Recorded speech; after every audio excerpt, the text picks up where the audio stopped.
Hello, everybody. So, you guys asked for a negotiation training, and that's what we're going to deliver today. So, what we're going to talk about is what negotiations look like and what a successful negotiator is going to be talking about. And now, here's the thing, obviously we're going to be talking about real estate negotiations, right? We're going to be talking about that, but more so we're actually going to be talking about negotiations just in general.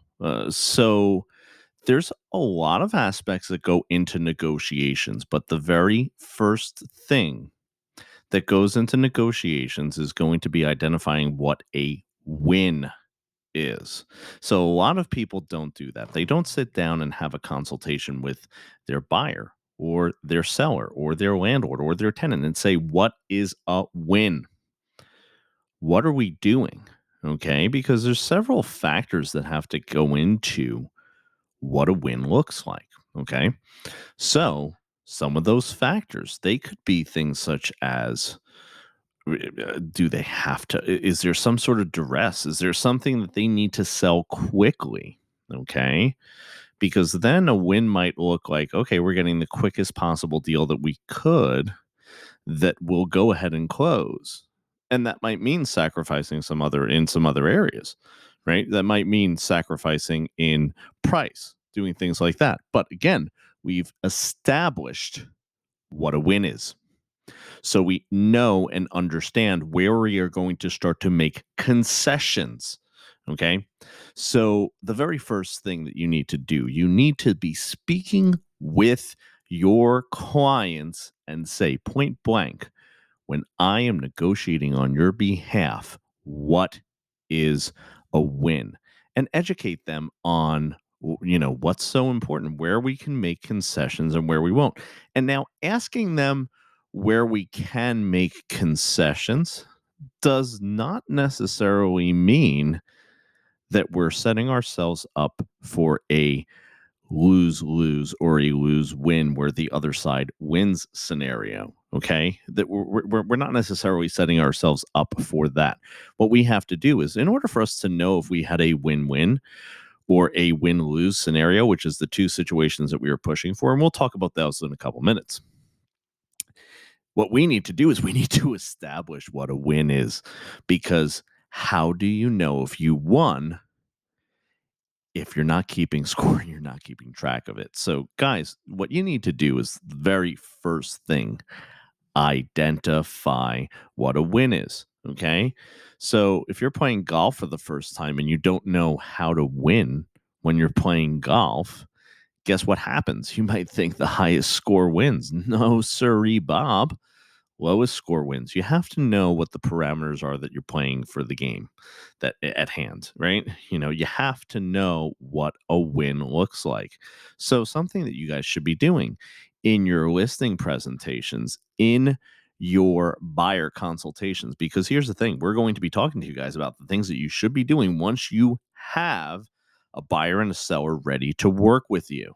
One of the things, so we talk about two things too. We talk about listing presentations and we talk about buyer consultations. Buyer consultations, one of the things that you need to do is define what a win is. What is our goal? Okay. And here's the thing, there's other aspects of it that we're going to talk about when we get into a buyer consultation presentation. Like what you're going ahead and asking them, because here's the thing, the questions that you ask both a buyer and a seller are going to do two things. Number one, set you up for success. You're going to know what success looks like for your client. So you're going to come out there smelling like a million roses because you're going to know what a win is. Number two, you're going to be setting yourself up to differentiate yourself from other agents.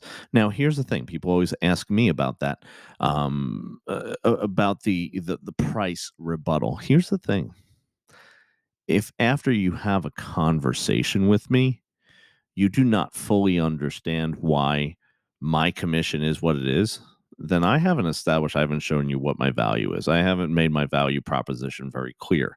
You do your value proposition two ways. Number one, by the way you conduct yourself and the way you handle yourself. And one of those things are in the questions that you ask. Other agents are not going to be asking the questions that you ask. I could guarantee you they're not going to be asking them, what's a win look like to you? And the client might even be taken aback by that. They go, what do you mean a win? And you say, well, I'm going to be negotiating for you, aren't I? Right. Okay, great. I have a higher than average negotiation skills. Okay. So that being said, let's talk about how we define the parameters of me being successful at my job of negotiating for you. It's one of the things you're paying for. So let's talk about that. So again, I think that I've made it super duper clear that you need to identify what your win is. Then you have to know as a negotiator what the possible outcomes are. And there's only several possible outcomes of a negotiation. There's only several. Win-win, where both sides happen to win. Okay. And now there's outside factors that will play into maybe creating a win-win scenario. So let me give you an example. Let's say a buyer's win scenario is, look, we got to be in a home by June. Okay. If that means that we pay a little more for a home, then so be it. We need to get in there. The seller might say, look, we need to make sure that we have the most qualified and a buyer who is going to present themselves at the highest possible price. So the most qualified, highest possible price.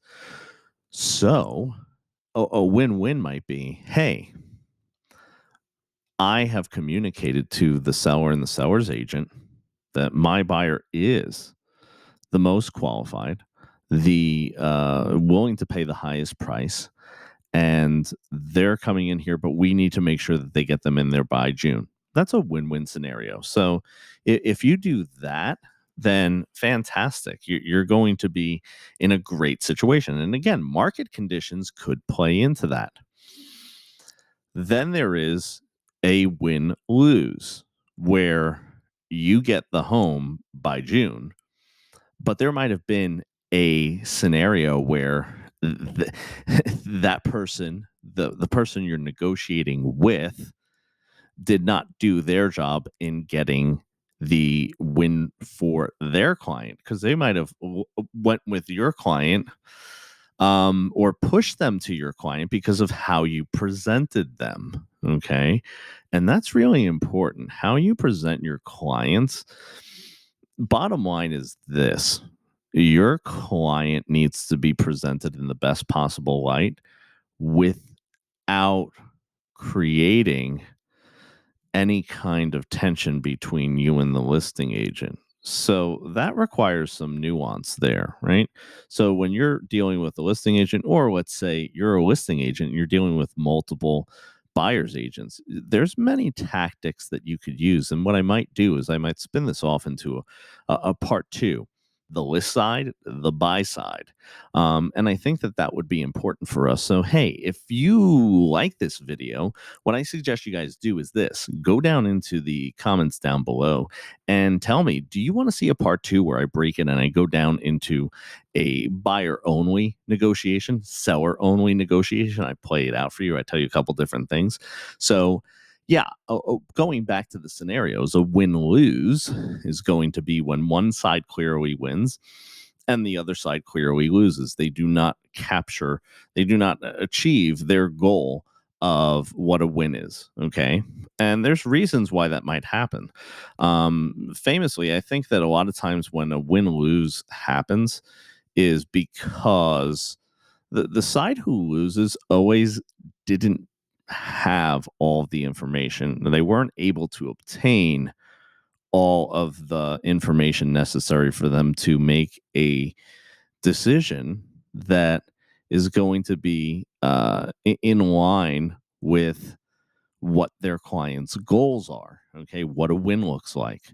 And conversely, we have a lose win scenario where you lose for your client.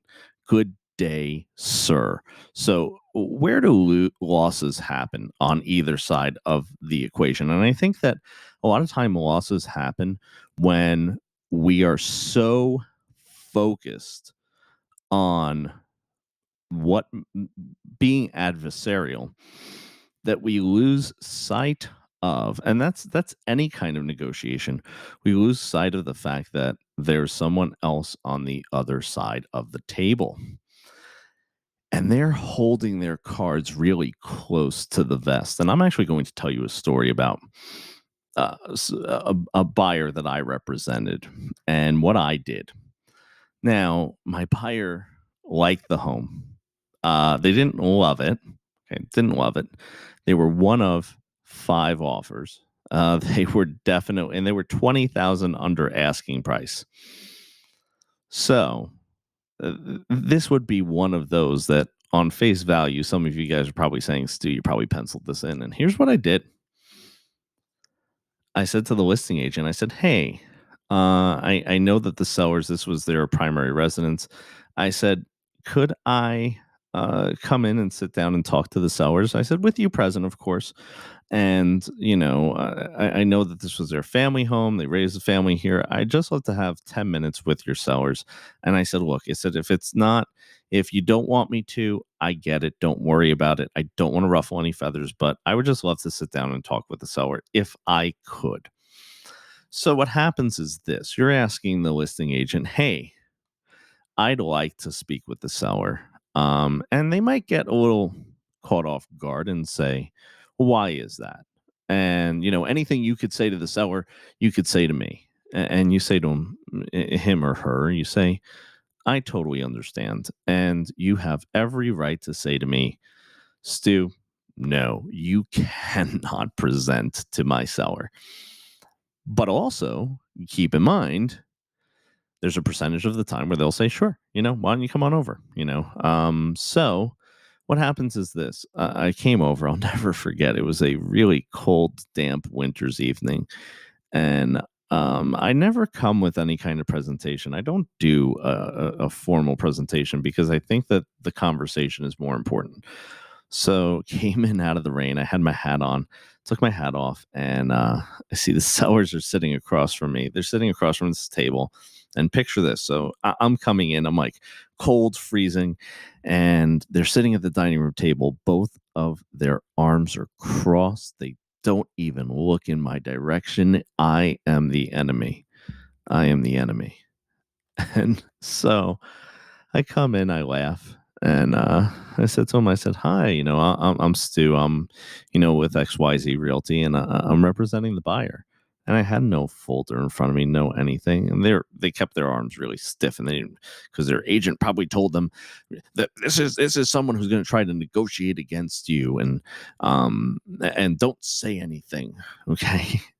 That's not a way to get a win, right? Because if you keep your cards really close to the vest and you realize we're really on the same team, I'm just trying to see if my client's win is the same as yours. Because if you don't tell me anything, this is something that, and I didn't tell this to the seller, but good negotiators understand that there might be a scenario where we actually have more in common than we actually have less in common. So I went ahead and I spoke to the seller and I said to him, I said, "You guys can't give me a hug with your arms crossed like that." And I chuckled and they laughed a little bit. And they were an older couple. So, of course, they gave me a hug. And I sat down across the table. I said, "Your agent told you that I'm the big meanie and I'm just going to sit here and, try to convince you to go with my seller, with my buyer." And I said, "Right?" And they said they shook their head. So they weren't saying anything yet either. I said, "You're selling your home. You have the ultimate right to say yes or no to me." I said, "No, I don't, and I advise you not to make a decision right now." I said, "But wouldn't you like to have a conversation with me to see where maybe my buyer's head is at and see what might be the same things that you're thinking about?" I said, "I just want to have a conversation." I said, "Right now, where we stand, my buyer's not buying the home. and you're not selling it to my buyer. But I want to see if we could possibly make something work where we're putting all our cards out on the table, or at least most of them, and we're getting a good idea as to where we're stand. And they kind of dropped their guard a little bit then. And that's when I said to him, I said, all right, I said, can I speak freely? And I looked over at the agent. I said, do you mind if we just have an open conversation? I said, because I think that's how it should be. And the agent, was like, yeah, absolutely. Let's talk. And so I said, I don't come in with any paperwork. I said, because you know my offer, you know the numbers. I said, but let's talk about some of the other concerns that maybe you have with the transaction. I said, what are some issues or concerns that you have? I said, just off the top of your head. And the wife spoke and said, the home's older. I don't know if the inspection report's going to come in. And I said, thank you for being honest with me. They said they basically felt that not that the inspection report wouldn't come in, but that it wouldn't be a really solid inspection report. So I said, that's really, I appreciate that you're being that forward with me. And also when they open up, always compliment them. People love compliments. People love compliments. They love that. Tell them, "Oh my gosh, that's really sharp of you." Wow, that's something I wouldn't have thought of. Something like that. So whenever they said something like, you know, um they gave me that piece of information, I complimented them on that. So that's a negotiation tip that I give to all my agents. I say compliment them. Everyone loves this. And here's the thing too, real estate agent loves when you compliment them. That is an easy way to get their guard down. So a lot of times I go with this. I say, you know, I haven't had the chance to work with Mike over here yet, but I'm going to tell you this: you made a really great choice. He's a fantastic agent, and he's been nothing but professional with me. And even coming here, letting me sit down with you guys, I say to him, I say, great choice, and I said, thank you, Mike, for letting me come here, and it just puts everyone in a really nice state of mind where it's like, hey, this isn't confrontational. And that's where you want it to be, because that's where you get information. Okay. So the first bit of information they gave me was they said they're concerned about the inspection report because it's older. So now there was a piece of information that I had that's going to help them in making a decision. And I said, well, something you might not have known, but when we walked through the house, I don't know, do you remember the older gentleman who was with us?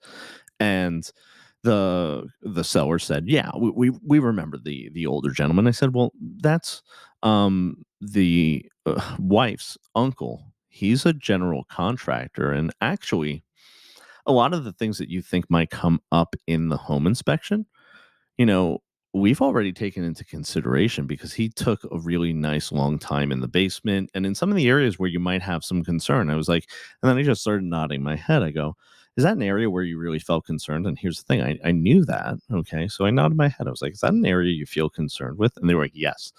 If you're nodding your head, okay, and you're just kind of giving an affirmative statement, that's another great tactic. Okay. If people could visually see you nodding your head going, yeah, this is a great movie, right? Dinner's really nice, right? This is a really beautiful home. You nod your head just a little bit, and you'll see they typically mimic that. That is a mirroring tactic that you want to do. You want to get them to mirror you. That's why, if I have any young students out here, if you want to know if a girl is looking at you at a bar, yawn about 3 times. If the girl yawns, she's been looking at you at some manner, shape, or form in the last 30 to 40 seconds. It's how I managed to be a debonair young version of Stu. One of my many tricks. But negotiations and doing things like that are going to help you. So I'm sitting there nodding my head. I was like, yeah, that's a concern to you, right? And wife automatically said, yeah, absolutely. She said, we've had, leak issues. She said, I think that night there was even water coming into the basement. I said, yes, there was. I said, I remember that. So I said to her, I said, our offer is 20,000 lower. I said, but let me just paint a picture for you. Our offer is 20,000 lower. And we've already taken into consideration a lot of the inspection issues. So we're not going to be looking to, knock your offer down. And here's the thing, I've also had a conversation with my buyer about how I'm presenting this before I do that. Okay. So this isn't a surprise to my buyer if they were to have heard this. So I'm going ahead and I'm going through this, and we had a great conversation. We ended, and I said, you know, please take the time to speak with Mike. And I know Mike's been absolutely, again, fantastic. So I know he's going to reach out to me as soon as possible. 30 minutes later, I got a call. Now, I did not close the deal because the other offers were, you know, 20, 30, $40,000 higher. So I had a big hill to climb. But he had to convince them not to go with me. It took him 30 minutes to convince them to take a higher offer they literally wanted to go with. And if it was a weaker agent, if it was an agent who might not have pushed them to the other offers, then they might have went with an offer that was $30 to $40,000 lower. Because I had a conversation, I nodded my head a little bit, I gave him a hug, and I walked out. You don't have to be adversarial. People love compliments. People love compliments.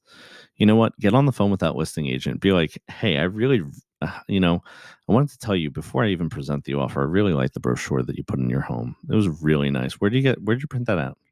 Kinko's. People love compliments. Be like, oh my gosh, your headshot's really great. Where did you get that headshot? Do you mind if I ask you a question before we start talking about the negotiations? Um, where'd you do this? I saw this ad that you put on Facebook. You had a really tremendous ad. It was better than a lot of agents that I saw. Is that something that you would tell me where you got that, what you did there? And people are like, they love you compliment people. Absolutely. You're going to be like best buddies with them. And here's the thing, they might be more willing to give you information that they have to help you build a win-win or a win-lose scenario. Because again, keep in mind, you are going for one of those two. Then the last type of scenario that you might have is a lose lose. You have not done your job in regards to the finding out enough information. You have made way more concessions than you need to. Okay. And that's the whole thing, too. You have to understand you have concessions in your back pocket, and they're only to be used when you feel there is no other option, and this is what's going to create a win for you. Does that mean that the buyer will go higher? And also talk to your buyer about what concessions are they willing to make. Where is the flexibility? Where do I have to come back to you and say, okay, here's where we are in our negotiations? If you have a thorough conversation about negotiations up front, then they're going to be more than likely to trust you with their real estate transaction. Because here's what happens is they're going down to Betty down the road. Okay. Now, down the road, Betty is simply saying, oh, what homes would you like to see?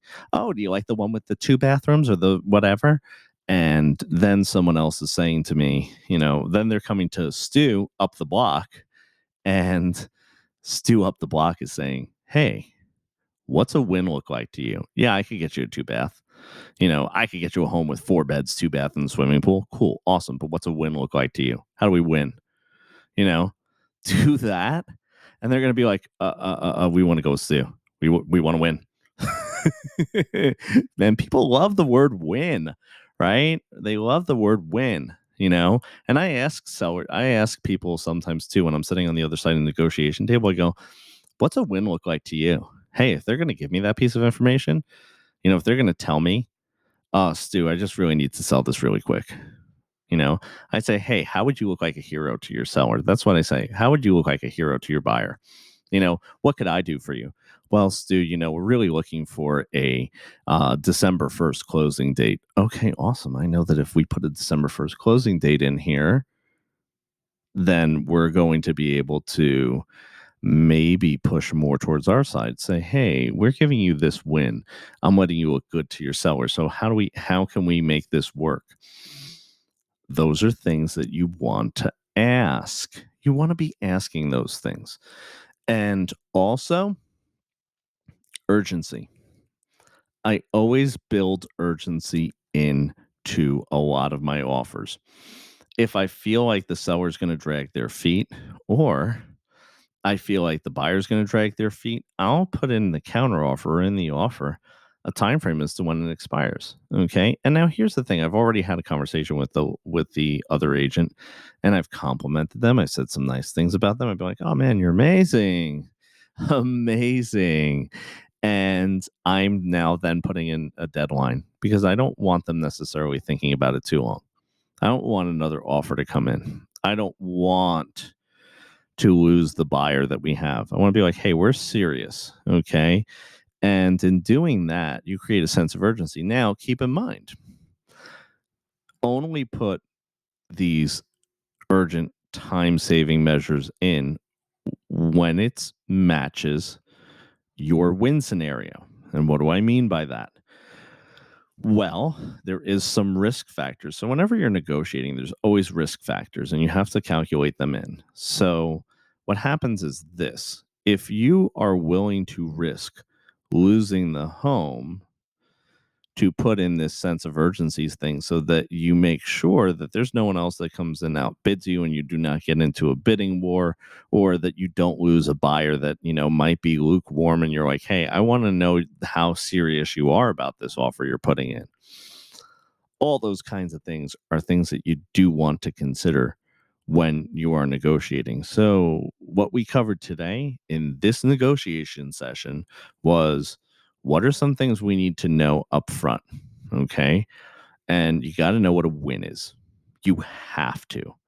The next thing that we did, we discussed a win, win, win, lose, or a lose win and a lose lose scenario. So you want to avoid that if at all possible. But guys, I hope you like this video. Now, go click down below, hit that like button, hit subscribe, and also comment down below.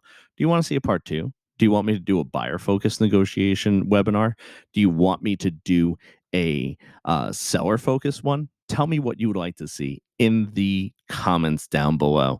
And remember, again, hit that like button, hit subscribe, and I'm going to see you real soon.